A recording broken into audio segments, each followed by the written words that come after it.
Confissões, por Santo Agostinho. Tradução pela editora Vozes. Publicação pela Folha de São Paulo.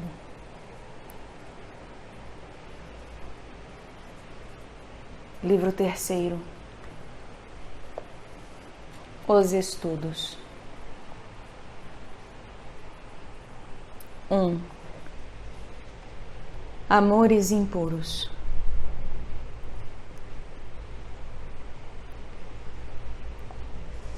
Vim para Catargo.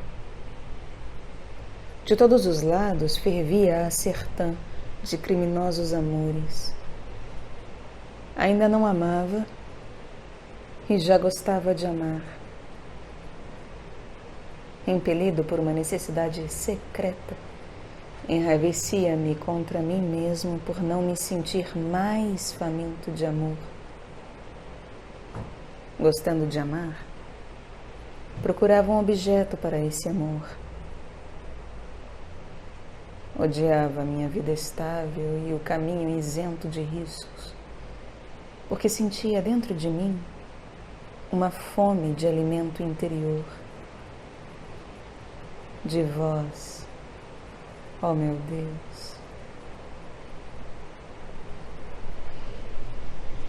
Não tinha fome desta fome, porque estava sem apetites de alimentos incorruptíveis, não porque deles transbordasse, mas porque, quanto mais vazio, tanto mais enfastiado me sentia.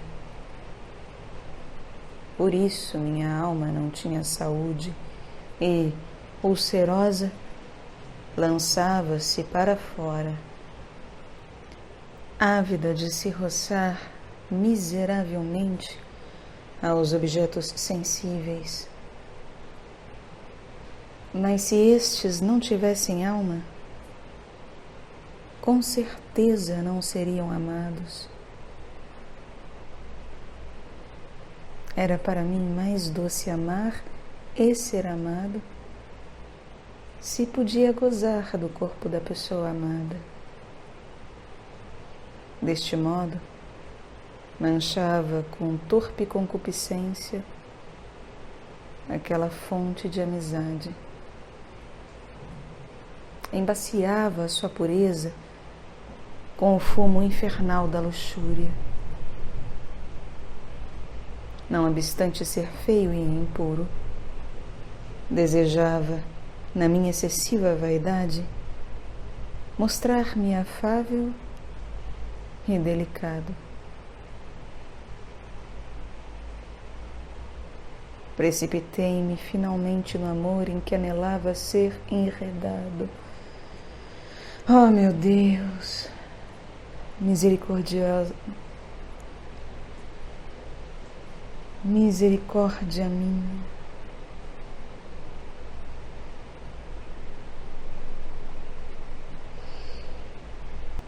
Ah, quanto fel derramou a vossa bondade nestas delícias.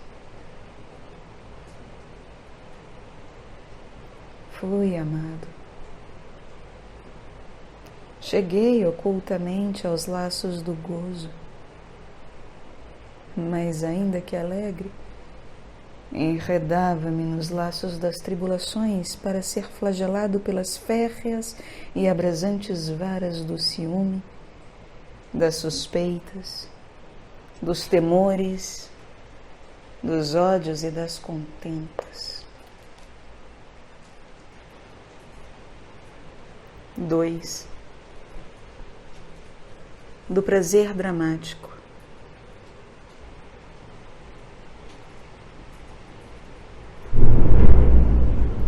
Arrebatavam-me os espetáculos teatrais, cheios de imagens das minhas misérias e do alimento próprio para o fogo das minhas paixões. Mas por que quer o homem condoer-se quando presencia cenas dolorosas e trágicas, se de modo algum deseja suportá-las? Todavia, o espectador anseia por sentir esse sofrimento que, afinal, para ele constitui um prazer. Que é isto, se não rematada loucura? Com efeito, tanto mais cada um se comove com tais cenas, quanto menos curado se acha de tais afetos deletérios. Mas ao sofrimento próprio chamamos ordinariamente desgraça, e a comparticipação das dores alheias, compaixão. Que compaixão é essa em assuntos fictícios e cênicos, se não induz o espectador a prestar auxílio, mas somente o convida à angústia e a comprazer ao dramaturgo na proporção do que experimenta.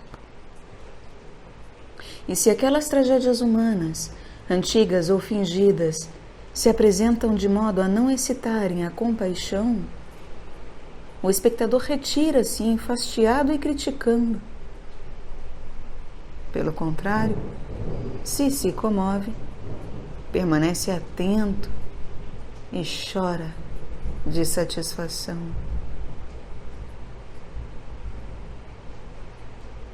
Amamos, portanto, as lágrimas e as dores. Mas todo homem deseja o gozo.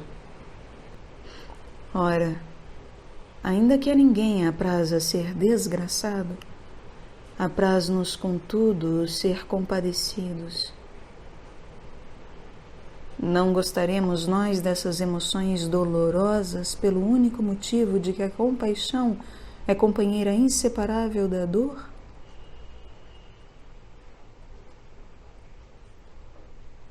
A amizade é fonte destas simpatias. Mas para onde se dirige? Para onde corre? Por que se despenha na torrente da pez a ferver e nas vagas alterosas das negras paixões, onde voluntariamente se transforma e se aparta da serenidade celeste que o homem abandonou e repudiou?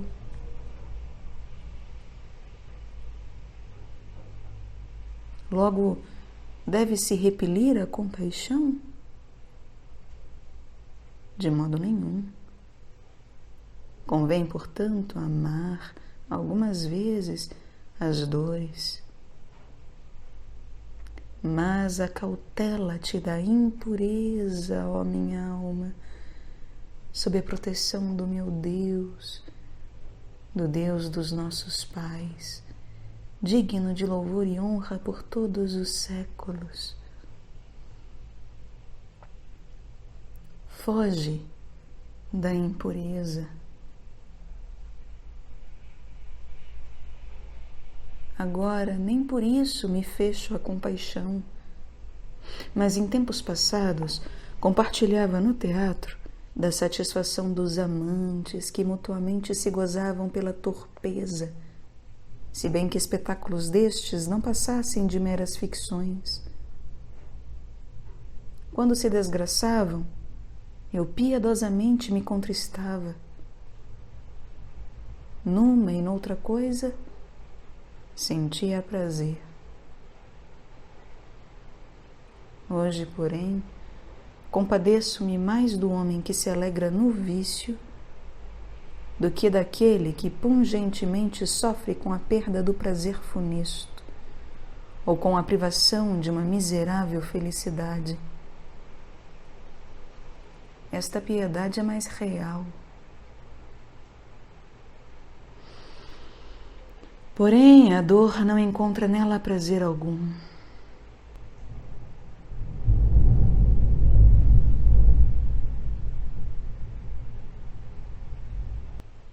Ainda que o dever da caridade aprove que nos condoamos do infeliz, todavia, aquele que fraternalmente é misericordioso preferiria que nenhuma dor houvesse de que se compadecesse. Se a benevolência fosse malévola, o que é impossível, poderia aquele que verdadeira e sinceramente se inclina aos sentimentos de compaixão desejar que houvesse infelizes para se compadecer? Em certos casos podemos, pois, aprovar que haja alguma dor, mas nunca a podemos amar. Portanto, Senhor, Deus meu, amais as almas com amor infinitamente mais puro que o nosso. Vos compadeceis, sem perigo de corrupção, porque não sois ferido por dor alguma. Que homem há capaz disto? Mas eu, miserável, gostava então de me condoer e buscava motivos de dor. Só me agradava e me atraía com veemência a ação do ator quando, no infortúnio alheio, fictício e cômico, me borbulhavam nos olhos as lágrimas. Que admira, pois, que eu, infeliz ovelha desgarrada do vosso rebanho e renitente à vossa guarda, me afeiasse com sarna hedionda. Disto provinha o meu afeto pelas emoções dolorosas, só por aquelas que não me atingiam profundamente, pois não gostava de sofrer com as mesmas cenas em que a vista se deleitava. Comprazia-me com aquelas coisas que, ouvidas ou fingidas, me tocavam na superfície da alma. Mas, como acontece quando remexemos uma ferida com as unhas, este contato provocava em mim a inflamação do tumor, a podridão e o pus repelente.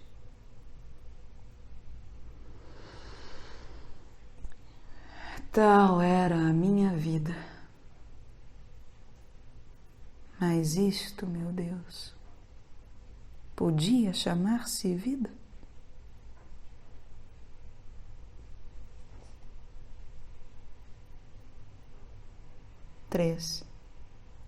O estudante de retórica e os demolidores.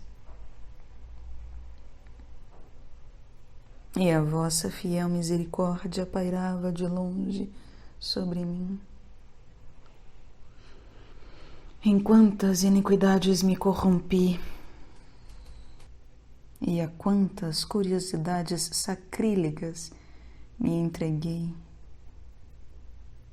até me precipitar, abandonando-vos nos profundos abismos da infidelidade e no serviço enganador dos demônios a quem se sacrificava as minhas maldades. Mas vós em tudo me flageláveis. Até ousei nas cerimônias dos vossos mistérios, dentro das paredes da igreja, conceber um mau desejo e descobrir o meio para buscar os frutos de morte. Por isso me punistes com graves castigos, não em proporção do meu pecado. Ó meu Deus, infinita misericórdia, meu refúgio em todas estas horrorosas desordens. Nelas divaguei, de cabeça altiva, desgarrando-me para longe de vós, preferindo os meus caminhos aos vossos, amando a liberdade de escravo fugitivo. Os estudos a que me entregava e que se apelidavam de honestos davam entrada para o foro dos litígios, onde me deveria distinguir tanto mais honradamente quanto mais hábil fosse a mentira. Quão grande é a cegueira dos homens, que até da cegueira se gloriam. Já naquele tempo era o primeiro da escola de retórica, coisa que me alegrava soberbamente e me fazia inchar de vaidade. Como vós o sabeis, Senhor, apesar de eu estar mais sossegado e inteiramente alheio às turbulências dos demolidores, nome sinistro e diabólico por eles considerado como um distintivo de elegância, vivia, contudo, entre eles com imprudente rubor de não os imitar. Quando me encontrava com eles, deleitava-me com a sua amizade, se bem que sempre me horrorizasse o seu proceder, isto é, as troças com que insolentemente assaltavam a simplicidade dos calouros, a quem amedrontavam, rindo-se sem razão e achando nisso motivo para suas malvadas alegrias. Nada mais semelhante aos seus atos do que as ações dos próprios demônios. E assim, que nome mais acomodado para eles do que o de demolidores? Mas primeiro foram demolidos e pervertidos pelos espíritos que ocultamente escarneciam deles e os seduziam com os mesmos enganos com que eles gostavam de ludibriar e surpreender os outros.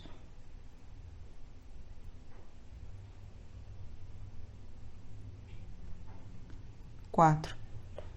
A influência de um livro de Cícero. Era entre estes companheiros que eu, ainda de tenra idade, estudava a eloquência, na qual desejava salientar-me, com a intenção condenável e vã de saborear os prazeres da vaidade humana.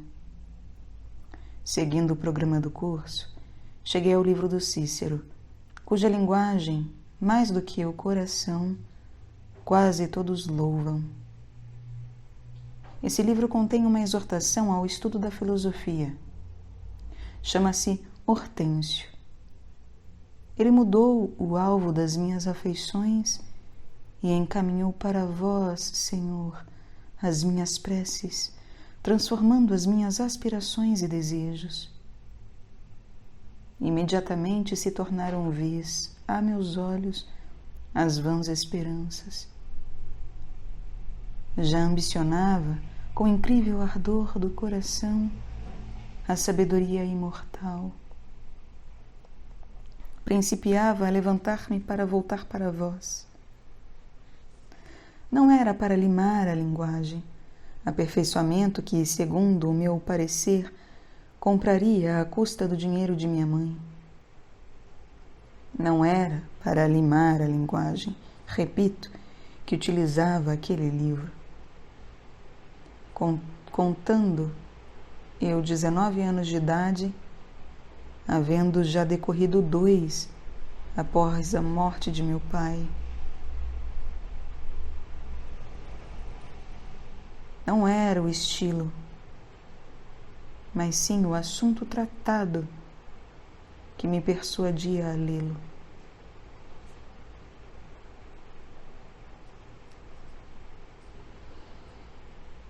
Como ardia, Deus meu, como ardia em desejos de voar das coisas terrenas para vós, sem saber como procedíeis comigo. Em vós está verdadeiramente a sabedoria, porém o amor da sabedoria, pelo qual aqueles estudos literários me apaixonavam, tem o nome grego de filosofia. Alguns há que nos seduzem por meio dela, colorindo e adornando os seus erros com um nome grandioso, suave e honesto. Quase todos os filósofos daquela época ou anteriores que assim erram são apontados e refutados nesse livro. Nele transparece aquele salutar conselho do vosso Espírito, dado por meio do vosso bom e piedoso servo.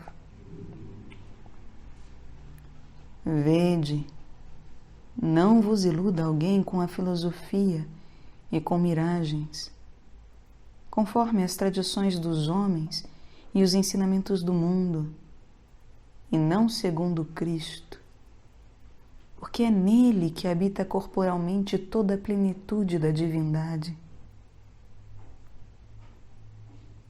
Mas vós sabeis, luz do meu coração, que naquele tempo ainda não me eram conhecidos estes ensinamentos do apóstolo São Paulo. Apenas me deleitava naquela exortação o fato de essas palavras me excitarem fortemente e acenderem em mim o desejo de amar, buscar, conquistar, reter e abraçar, não esta ou aquela seita, mas sim a própria sabedoria, qualquer que ela fosse. Uma só coisa me magoava no meio de tão grande ardor: não encontrar aí o nome de Cristo, porque este nome, segundo disposição da vossa misericórdia, Senhor, este nome do meu Salvador e Filho vosso, bebera-o com o leite materno o meu terno coração, e dele conservava o mais alto apreço. Tudo aquilo de que estivesse ausente este nome, ainda que fosse de uma obra literária burilada e verídica, nunca me arrebatava totalmente.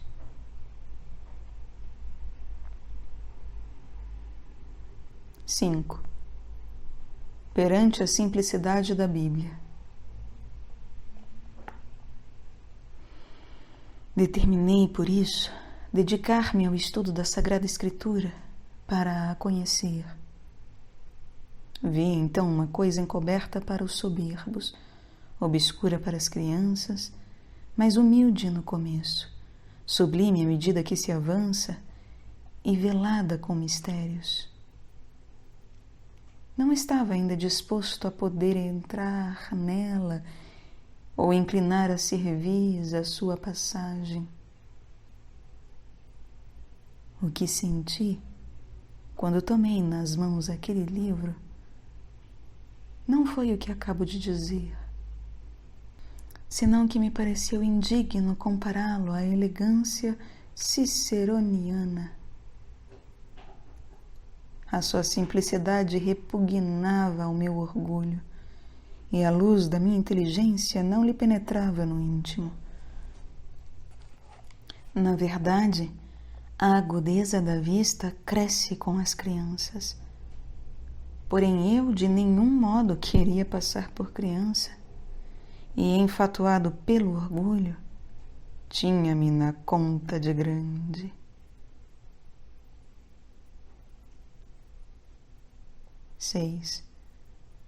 Seduzido pelo maniqueísmo. Caí assim nas mãos de homens orgulhosamente extravagantes, demasiado carnais e loquazes. Havia na sua boca laços do demônio e um engodo, preparado com a mistura de sílabas do vosso nome, do de nosso Senhor Jesus Cristo e do Paráclito Consolador, o Espírito Santo. Jamais estes nomes se lhes retiravam dos lábios, mas eram apenas sons e estrépito da língua. O seu coração estava vazio de sinceridade.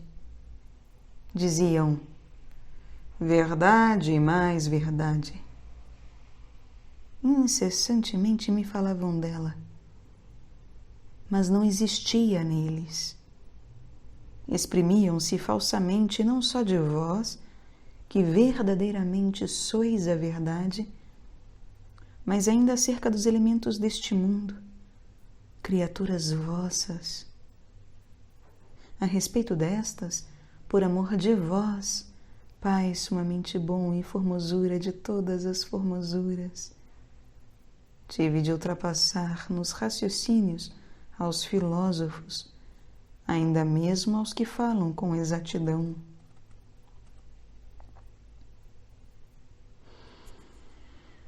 Oh, verdade, verdade, pela qual intimamente suspiravam as fibras de minha alma, ainda mesmo quando eles frequentemente e de muitos modos te pronunciavam apenas com os lábios e te liam em muitos e volumosos livros.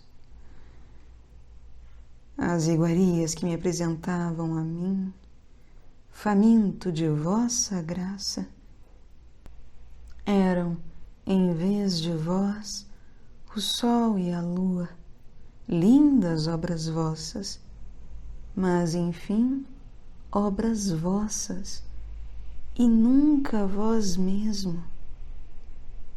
Aquelas nem sequer são as primeiras da criação. Com efeito, as vossas criaturas espirituais são superiores às corpóreas, ainda que estas se apresentem brilhantes e se movam no céu. Mas também não era dessas primeiras criaturas que eu andava faminto e sequioso, mas sim de vós, verdade em que não há mudança, nem sombra de vicissitude. Naquelas bandejas serviam-me então ficções brilhantes. Já era mais acertado amar este sol, verdadeiro ao menos para os olhos, do que estimar estas falsidades que pelos olhos iludiam a inteligência. Contudo, porque julgava que éreis vós, alimentava-me com aqueles manjares, mas não avidamente, porque não vos saboreava na minha boca, tal qual sois. Nem estáveis naquelas ficções vãs que, longe de me nutrirem, mais me debilitavam. A comida em sonhos é muitíssimo semelhante à comida dos que estão acordados. Contudo, os que dormem não se alimentam, porque dormem. Mas aquelas coisas de nenhum modo vos eram semelhantes, como vós me comunicastes depois, porque eram espectros corpóreos, falsos corpos. Mais verdadeiros do que eles são os corpos celestes ou terrestres que vemos realmente com os olhos carnais. Vemo-los como os veem os animais e as aves, e têm mais realidade do que ao imaginá-los. Do mesmo modo, essas imagens são mais reais do que as conjecturas que formulamos acerca de outros corpos mais grandiosos e infinitos, mas que de modo nenhum existem. Destas quimeras me alimentava eu, então, sem me saciar. Mas vós, meu amor, diante de quem desfaleço para me tornar forte, não sois estes corpos que vemos, mesmo que seja no céu. Não sois nada daqueles seres que aí não vemos, porque vós os ocultastes e não os considerais obras-primas das vossas mãos.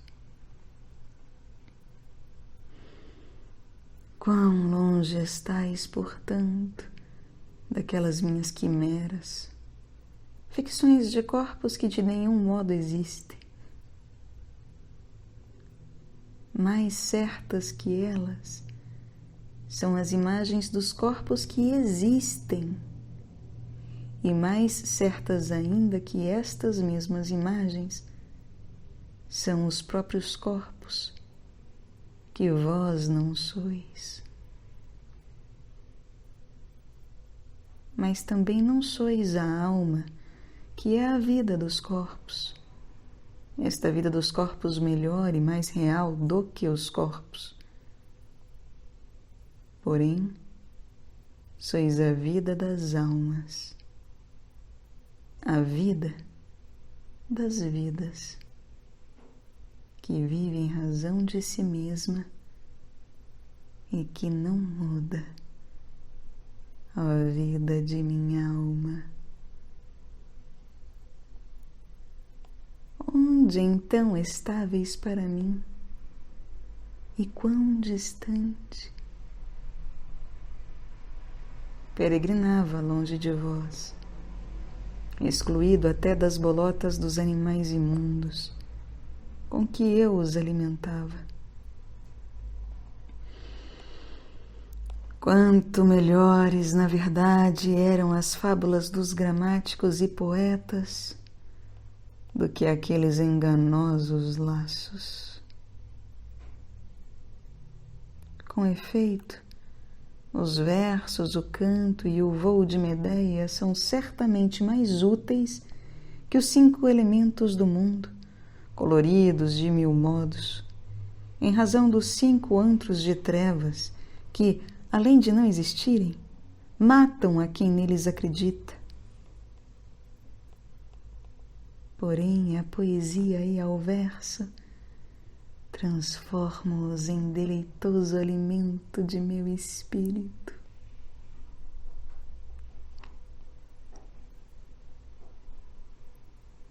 Além disso, ainda que cantasse o voo de Medeia, contudo, não afirmava a sua autenticidade, e mesmo ao ouvi-lo cantar,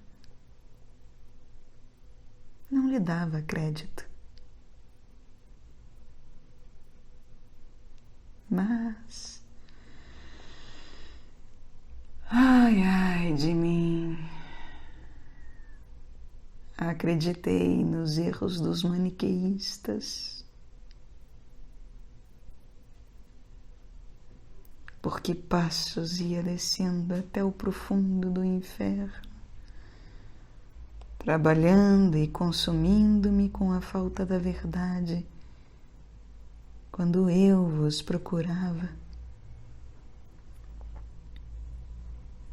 Meu Deus, a vós o confesso, a vós que de mim vos compadecestes quando ainda não vos conhecia,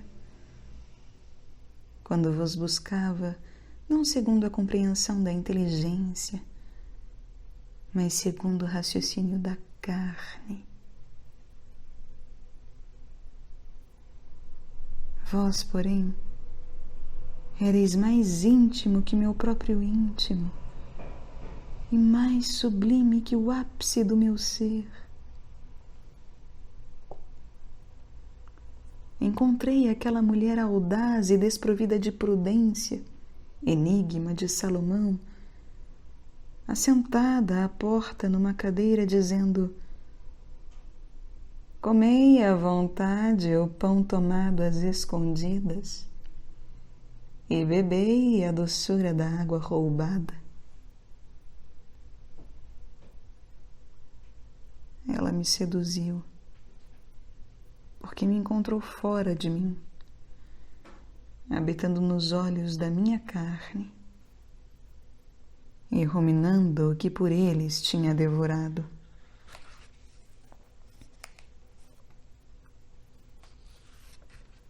Sete. Vencido pela ignorância e pelos maniqueístas. Com efeito, eu ignorava outra realidade, cuja existência é indubitável.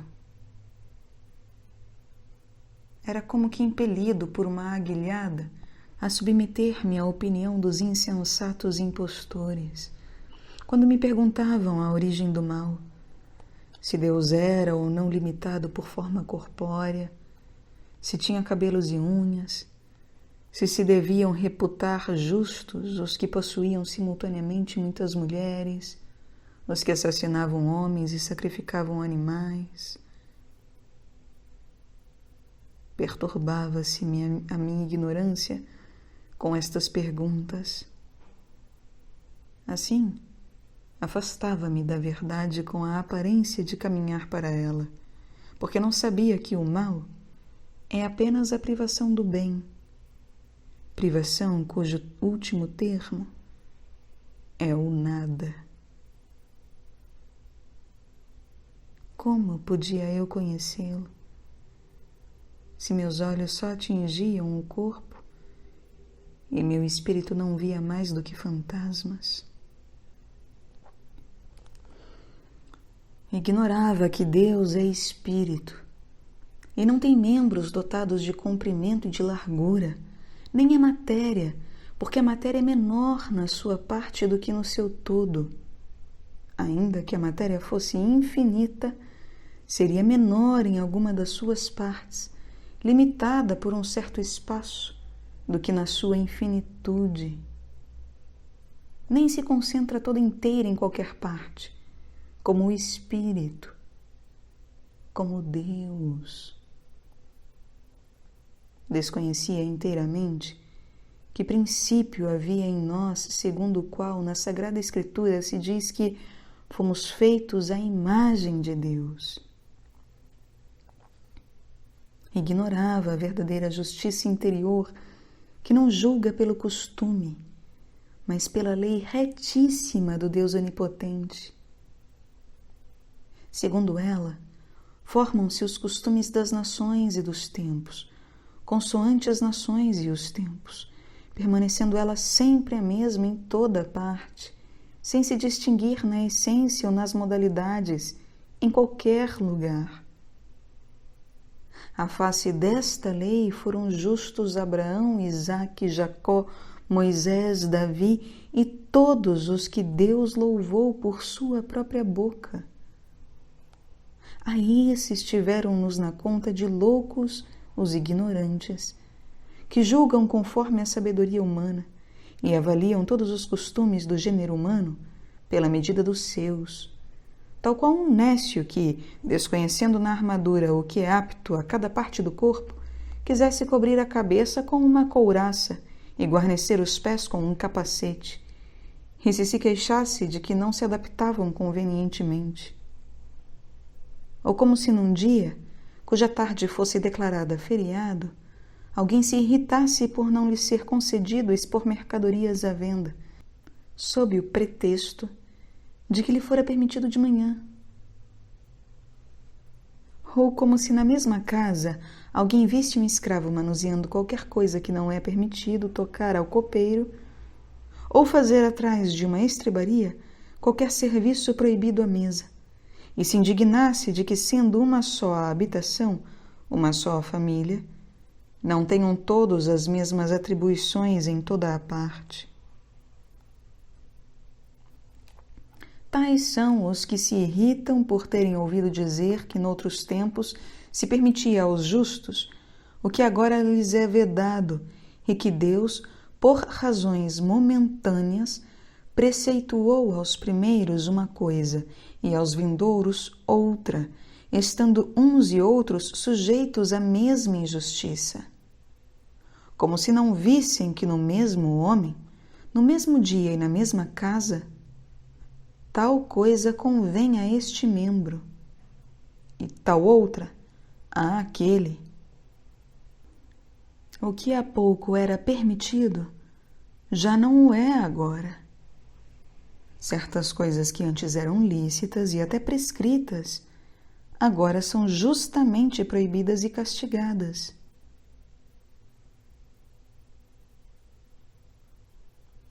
Porventura a justiça é desigual e imutável? Não. Os tempos a que ela preside é que não correm a par, pois são tempos.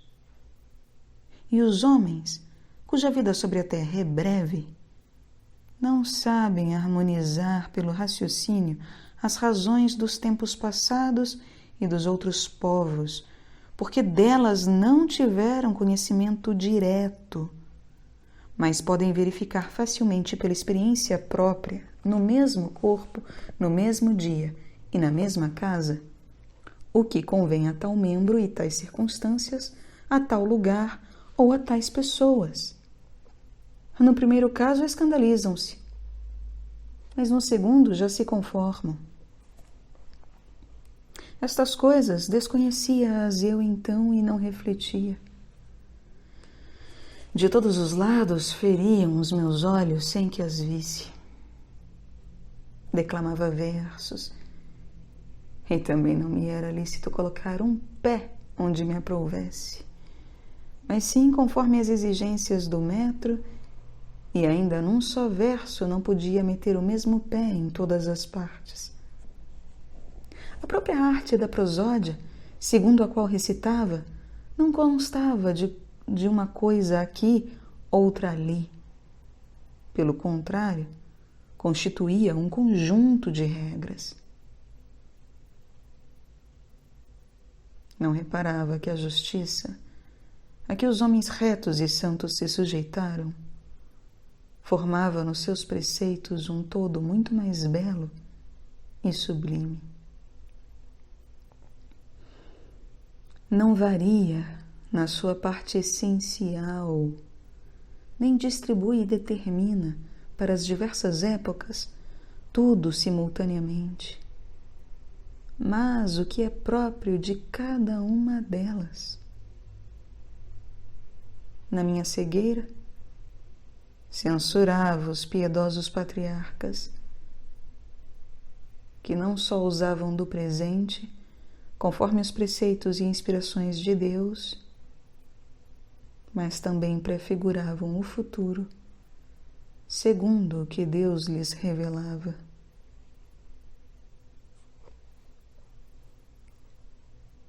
Oito. A moral e os costumes. Em que tempo ou lugar será injusto que amemos a Deus com todo o nosso coração, com toda a nossa alma e com toda a nossa mente, e que amemos o próximo como a nós mesmos? Por isso, as devassidões contrárias à natureza, sempre e em toda parte, se devem detestar e punir, como o foram os pecados de Sodoma. Ainda que todos os povos os cometessem, cairiam na mesma culpabilidade de pecado, segundo a lei de Deus, que não fez os homens para assim usarem dele. Efetivamente, viola-se a própria união que deve existir entre Deus e nós, quando a natureza, de quem ele é autor, se mancha pelas paixões depravadas. Porém, as torpezas luxuriosas, contrárias aos costumes humanos, devem se repelir, em razão da diversidade de costumes, a fim de que, por nenhuma desvergonha de cidadão ou de estrangeiro, se quebre o pacto estabelecido pelo costume ou lei de uma cidade ou nação. É, pois, indecorosa qualquer parte que não condiz com o seu todo. Contudo, quando Deus ordena alguma coisa contra os costumes ou contra quaisquer convenções, ainda mesmo que esse preceito jamais aí haja observado, deve restaurar-se.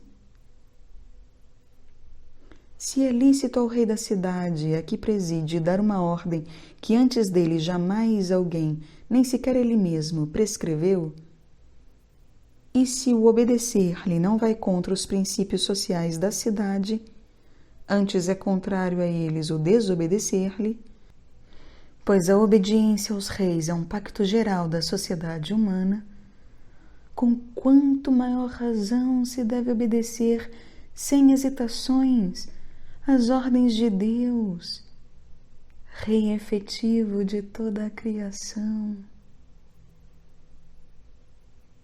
de fato, assim como nos poderes que existem na sociedade humana, o maior se impõe ao menor, para que este lhe preste obediência, assim Deus domina a todos. O mesmo sucede nos atos em que aparece o desejo perverso de fazer mal, quer pela injúria, quer pela agressão. Uma e outra coisa tem sua origem ou no desejo de vingança, como a hostilidade entre dois inimigos, ou no furto de bens alheios, como no caso em que o ladrão ataca o viajante, ou na intenção de evitar a desgraça, como acontece àquele que se faz temido, ou nasce da inveja, como quando um miserável quer mal ao afortunado, ou aquele que se lhe avantaja em alguma particularidade, receando ser por ele igualado, ou sofrendo por ele lhe ser igual. Esses atos culpáveis podem também provir unicamente do prazer de contemplar o infortúnio alheio, como, por exemplo, nos que assistem aos combates de gladiadores, ou nos que se riem e escarnecem de outras quaisquer pessoas. Tais são os capítulos da iniquidade que brotam da paixão de dominar, de ver e de sentir, de uma ou duas paixões, ou simultaneamente, de todas.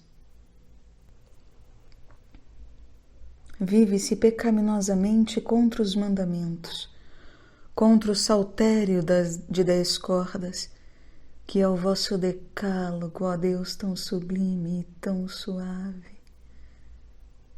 Mas que ações pecaminosas vos podem afligir, a vós, a quem a corrupção não atinge?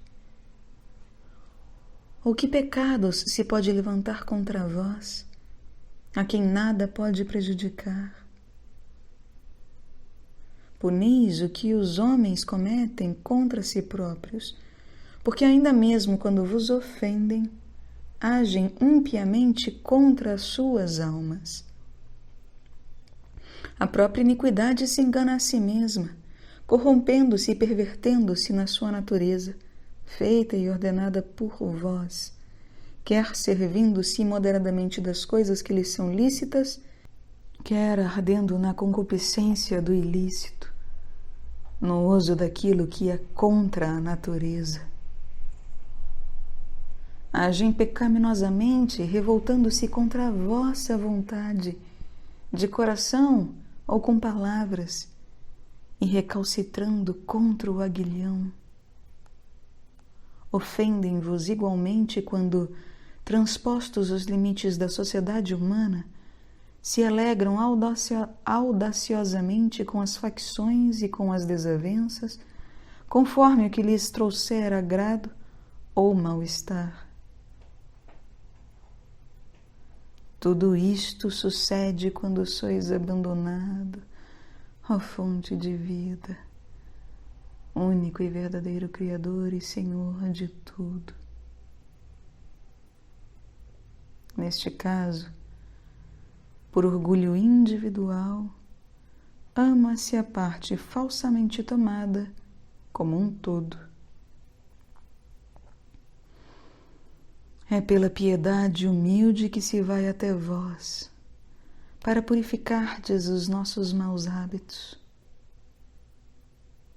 Por causa dela, vos mostrais indulgente para com os pecados daqueles que os confessam, e ouvis os gemidos dos cativos, carregados de ferros.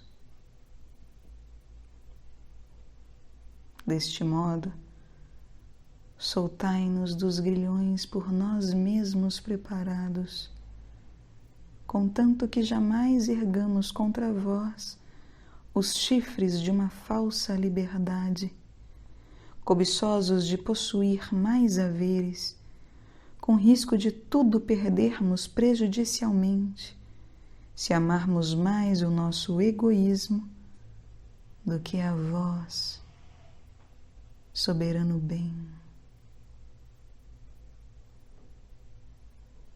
9. As imperfeições. Mas a par de tantos delitos, crimes e iniquidades, há também as imperfeições dos que vão progredindo, censurados pelos que julgam retamente segundo as normas da perfeição e louvados pela esperança de proveito que anunciam, assim como a verdura é indício prometedor de uma seara. Há certos atos que se assemelham a delitos ou a maldades, e contudo não são pecados, porque nem vos ofendem a vós, Senhor nosso, nem ao convívio social. Por exemplo, quando se procura alcançar alguma coisa útil à vida e aos tempos, não se sabendo se é por desejo desregrado de possuir, ou quando uma autoridade legalmente estabelecida castiga pelo desejo de corrigir, duvidando-se se o pratica pelo prazer de fazer mal. Deste modo, muitas ações que aos homens parecem reprováveis são, pelo vosso testemunho, aprovadas. Pelo contrário, há muitas ações que os homens louvam e que o vosso testemunho condena, porque a aparência do ato e a disposição do que o pratica, bem como as circunstâncias ocultas do tempo, não se correspondem plenamente. Mas quando subitamente ordenais alguma coisa imprevista e extraordinária, posto que alguma vez a tenhais proibido e oculteis temporariamente a razão desse preceito, quem duvida que a devamos cumprir, embora seja contra as convenções sociais de alguns indivíduos?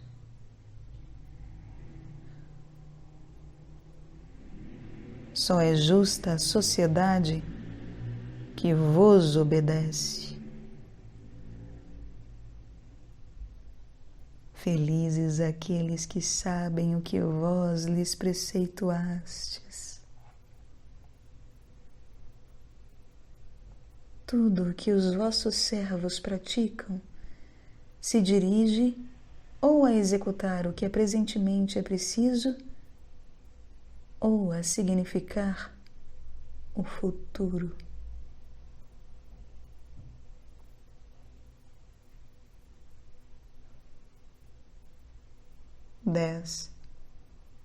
Extravagâncias heréticas.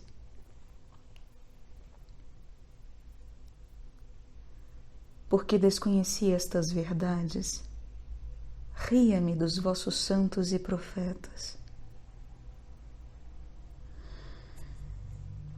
Que fazia eu quando me ria deles, se não dar motivo a que vós risseis de mim?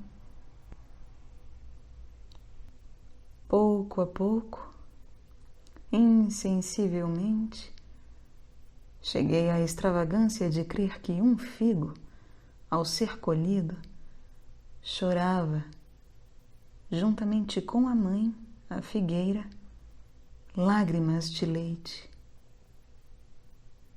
Mas se algum santo comesse o figo, criminosamente colhido não por ele, mas por outrem, misturando nas suas entranhas, arrotando e gemendo entre orações, exalaria anjos e até partículas de Deus.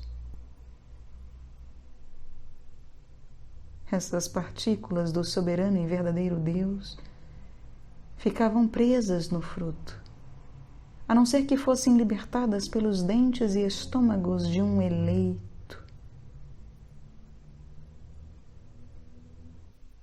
Pobre de mim! Julgava que aos frutos da terra se devia mais piedade do que aos homens para quem o solo os produz. Pois se algum esfomeado, que não fosse maniqueísta, me pedisse de comer, o dar-lhe umas migalhas quase me parecia merecer a pena capital.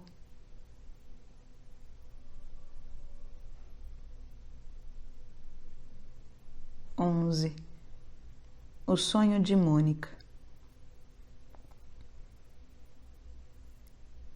Mas vós, lá do alto, estendestes a mão e arrancastes a minha alma dessa voragem tenebrosa, enquanto minha mãe, vossa fiel serva, junto de vós chorava por mim mais do que as outras mães choram sobre os cadáveres dos filhos. É que ela, com o espírito de fé com que adotastes, via a morte de minha alma. Vós, Senhor, escutastes seus rogos, a ouvistes, não desprezastes as lágrimas que, brotando-lhe dos olhos, regavam a terra por toda a parte em que orava. Sim, a ouvistes. Com efeito, donde podia vir aquele sonho com que de tal modo a consolastes que condescendeu em viver comigo e assentar-se em casa à mesma mesa? Durante um certo tempo recusou a minha morada, porque aborrecia e detestava as blasfêmias do meu erro. Nesse sonho, viu-se de pé sobre uma régua de madeira. Um jovem airoso e alegre veio ao seu encontro e sorriu-lhe, enquanto ela se conservava triste e amargurada. Perguntando-lhe ele as causas do acabrunhamento e das lágrimas cotidianas, não para saber, mas para instruir, como é costume, e, respondendo-lhe ela que chorava a minha perdição, mandou-a sossegar, aconselhando-a a que atendesse e visse que onde ela se encontrava, lá estaria eu também. Apenas olhou, viu-me junto de si, de pé, na mesma régua. Donde poderia vir tudo isso, se os vossos ouvidos não se inclinassem sobre o seu coração? Ó bondosa onipotência, que olhais por cada um de nós como se de um só cuidasseis, velando por todos, como por cada um. Como explicar o fato seguinte? Narrando-me esta visão, esforcei-me por interpretá-la de modo que ela não desesperasse de vir a ser o que eu era, isto é, maniqueísta. Declarou-me imediatamente sem a mínima hesitação: Não me foi dito, onde ele está, aí estarás tu, mas sim, onde tu estás, aí estará ele também.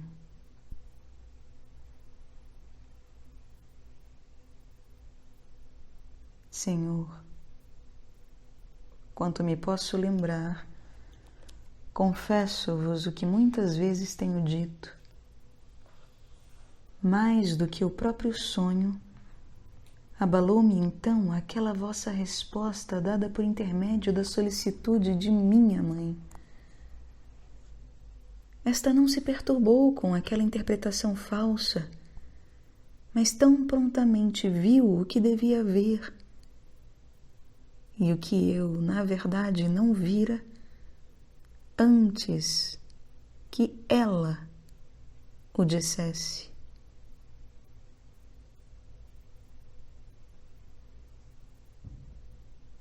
Por meio deste sonho, foi anunciada com antecedência a esta piedosa mulher, para lenitivo da sua aflição presente, uma alegria que só devia dar-se muito tempo depois. Seguiram-se efetivamente quase 9 anos mais em que, tentando muitas vezes levantar-me, caía mais gravemente e me revolvia nesse lodo profundo e nas trevas da mentira. Entretanto, aquela viúva casta, piedosa e sóbria, como vós a quereis, já certamente mais alegre pela esperança, mas não menos remissa em prantos e gemidos, não se cansava de vos fazer queixa de mim durante as horas em que orava. As suas preces chegaram à vossa presença. Contudo, vós me deixáveis ainda revolver e envolver naquela escuridão.